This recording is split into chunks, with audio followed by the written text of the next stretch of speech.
Flood plain regulation act.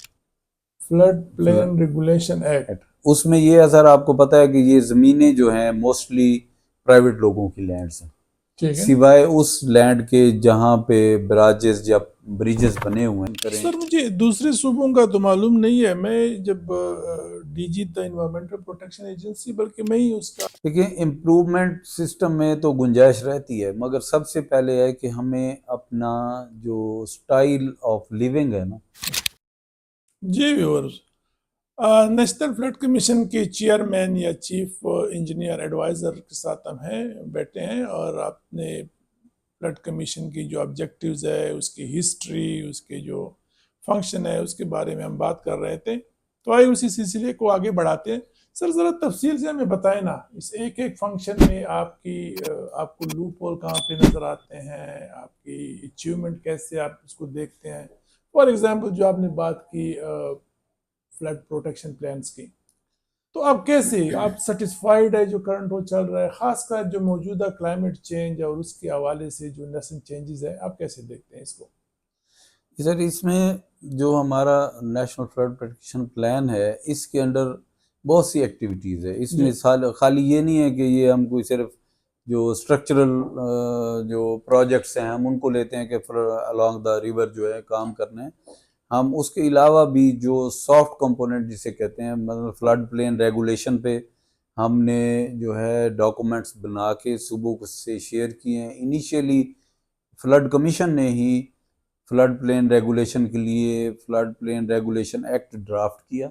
अच्छा। और फिर 2015 में हमने सूबों को तमाम को ये सर्कुलेट किया कि according to their need and requirement इसमें जो है वो चेंजेस करने के बाद इसकी अपने असम्बलीज से जो है अब मंजूर करवाएं और उसको इम्प्लीमेंट करें। क्या क्या नाम है सर इस लॉ का? Flood plain regulation act. Flood plain regulation act. उसमें ये है सर, आपको पता है कि ये ज़मीनें जो हैं मोस्टली प्राइवेट लोगों की लैंड्स हैं, ठीक है। सिवाय उस लैंड के जहाँ पे बराजेस या ब्रिजेस बने हुए हैं। बाकी जितने भी लैंड है वो लोगों की प्राइवेट लैंड है। ठीक है। दरियाई ज़मीनें होती हैं, उनके नाम वो बाकायदा रजिस्टर्ड हैं, उनको मालकाना हकूक़ हैं उनके। अच्छा। तो वो फिर अपना राइट समझते हैं कि इसमें हर तरह की एक्टिविटीज़ कर सकते हैं, हालांकि नहीं की जा सकती। आपको पता है कि दरियाई ज़मीन है, दरिया का जो पार्ट है उसमें पानी किसी भी वक्त आ सकता है। जी। तो उसकी बाहर के मुल्कों में भी है, रेगुलेशंस हैं कि उसमें किस किस्म का स्ट्रक्चर बनाया जाए जो कि रिजिलियंट टू द फ्लड हो, और जब फ्लड सीजन हो आप उससे निकल के कैसे अपनी एवैक्यूएशन करें। सर मुझे दूसरे सूबों का तो मालूम नहीं है, मैं जब डीजी था इन्वायरमेंटल प्रोटेक्शन एजेंसी, बल्कि मैं ही उसका एक किस्म का ड्राफ्ट मैंने बनाया था। रिवर प्रोटेक्शन ऑर्डिनेंस, बाद में रिवर प्रोटेक्शन एक्ट बना, 2002 में ही बना था। फिर 2000 वहाँ पे तो है ना कि आप दरिया के जो बीच में है या उससे कुछ खास फासले तक आप कोई इस तरह बिल्डिंग या घर या वो बना ही नहीं सकते। बिल्कुल ऐसे ही है जी। ये जो रेगुलेशन का पर्पज़ ही यही है कि अगर आप एक तो स्पेसिफिक जो विड्थ ऑफ रिवर है जो कि हिस्टोरिक फ्लड लिमिटेशंस हैं उसके मुताबिक flood plain mapping major rivers की फ्लड कमीशन ने करके सूबों को 2013-14 में उनके हवाले की तो थी। ये वेल डिफाइंड है कि इस हाँ जी, दरिया की ये राइट कि ऑफ वे है। ये राइट ऑफ वे है, आपने इसको रेगुलेट कैसे करना है।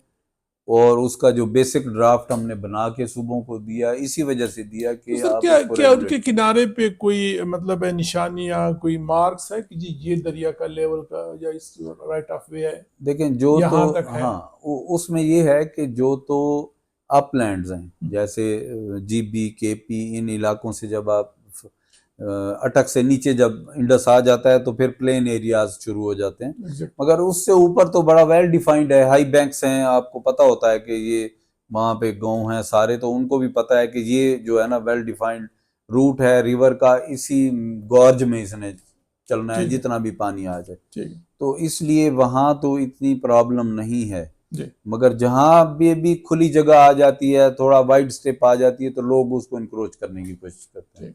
जहाँ तो दो वैली के दरमियान में रिवर है और हाई बैंक्स हैं, नेचुरल वो पहाड़ हैं, उसको उसमें कोई इशू नहीं होता।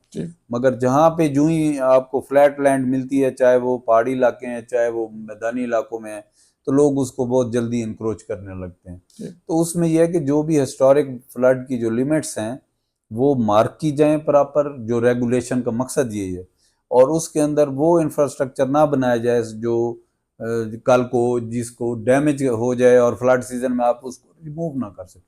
टेम्परेरी स्ट्रक्चर बनाएं जो आप फ्लड सीजन के अलावा आप यूज़ कर सकते हैं, अपनी उसको अपनी वहाँ पे एग्रीकल्चर भी करें, मगर जब फ्लड सीजन आ जाए आप पीछे हट जाएं। और फ्लड फोरकास्टिंग जो है वो भी एक नेशनल फ्लड प्रोटेक्शन प्लान का हिस्सा है। अच्छा। फेडरल फ्लड कमीशन ने ही पहले शुरू में जो है पाकिस्तान मेट्रोलॉजिकल डिपार्टमेंट को रडार लगा के दिए। अच्छा। सबसे पहले जो है वापडा को टेलीमेट्री स्टेशन लगा के दिए दरियाओं पर, ताकि फ्लो मेजरमेंट अच्छे तरीके से हो सके, ताकि अकॉर्डिंगली प्लानिंग की जा सके वाटर रिसोर्सेज की और फ्लड मेजरमेंट की। तो ये जो फ्लड प्लान है इसमें ये सारे जो अच्छा सर, पॉइंट्स हैं वो कवर्ड है। एग्जैक्टली फ्लड वार्निंग की जिम्मेदारी किसकी है?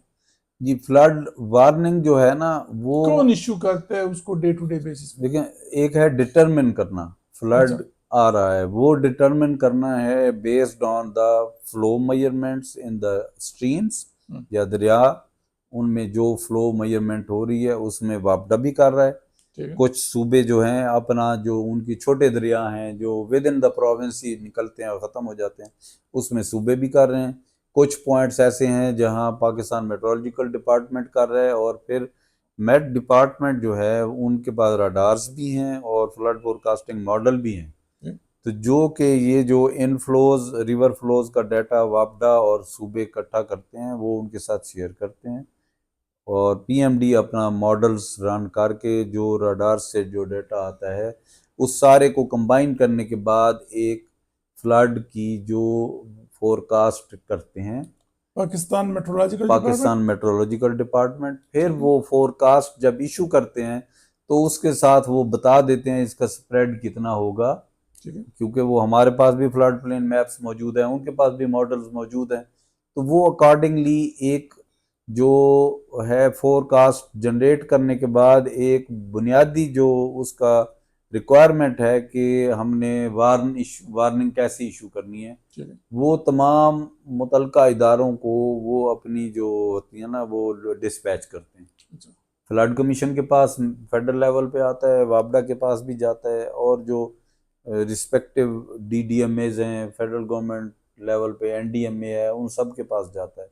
फिर हम सब अपने मुतलका डिपार्टमेंट्स को इंटीमेट करते हैं कि इरिगेशन सूबाई इरिगेशन डिपार्टमेंट्स को भी, और इरिगेशन डिपार्टमेंट और सूबाई जो गवर्नमेंट्स हैं वो अपने डिस्ट्रिक्ट लेवल पे ये सारी डिसिमिनेट करते हैं कि जनाब ये सिचुएशन है। अच्छा, ये तो फोरकास्टिंग होती है sir. Forecasting and on ground monitoring जो है वो इरिगेशन डिपार्टमेंट करती है? नहीं, ऑन ग्राउंड आप देखें ये रेवेन्यू डिपार्टमेंट का काम है और डिस्ट्रिक्ट मैनेजमेंट का काम है। अच्छा। लैंड रेगुलेशन रेवेन्यू के पास, आपको पता है रेवेन्यू डिपार्टमेंट का रिकॉर्ड भी है कि कौन सी ज़मीन किसकी है, और दरिया की है या दरियाई ज़मीनें नहीं है, बाहर की हैं, और जो रेगुलेट उसकी इम्प्लीमेंटेशन है वो फिर डिस्ट्रिक्ट मैनेजमेंट करती है। नहीं सर, मैं एक्चुअली वाटर फ्लो की बात कर रहा हूँ, जो दरियाओं में एक्चुअल फ्लड गुजर रहा होता है, कहते हैं सवेरा जितने क्यूसिक, ये जिम्मेदारी किसकी है? वो इरिगेशन डिपार्टमेंट प्रोविंशियल लेवल पे, इरिगेशन डिपार्टमेंट और फेडरल लेवल पे वापटा है। फेडरल पे वापटा है। और इनका आपके साथ भी कोई लियाज़ान होता जी है? बिल्कुल, हमारा जो फ्लड कम्युनिकेशन सेल है वो 24 घंटे जो है वो लाइव होता है, हमारे लोग बैठे होते हैं, हमारा कनेक्शन जो है वो वायरलेस पे भी है तमाम इम्पोर्टेंट स्टेशंस पे, उसके अलावा जो है जो मौजूदा कम्युनिकेशन सिस्टम है उस पे भी है, टेलीफोन भी मौजूद है, इंटरनेट, फैक्स, हर चीज़। सर क्या समझते हैं, इतनी लॉन्ग एक्सपीरियंस, ऑलमोस्ट पूरी जिंदगी एक इदारे में, और आजकल इस सिस्टम को मजीद कैसे इम्प्रूव किया जा सकता है? देखिए, इम्प्रूवमेंट सिस्टम में तो गुंजाइश रहती है, मगर सबसे पहले है कि हमें अपना जो स्टाइल ऑफ लिविंग है ना, उसको सोचना है हमने, how to live with floods. देखिए, फ्लड्स आने हैं, ये हिस्टोरिक जो है ना ह्यूमन हिस्ट्री का पार्ट है, तो हमें जो है how to live with floods का जो लेसन है ना उसे याद रखना है। अगर हम ये भूल जाएं कि हमारी ज़मीन दरियाई ज़मीन है तो फिर हमें हर साल इस तरह के मसाइल से वास्ता पड़ेगा, इंस्टेड कि हम फिर परेशान हों।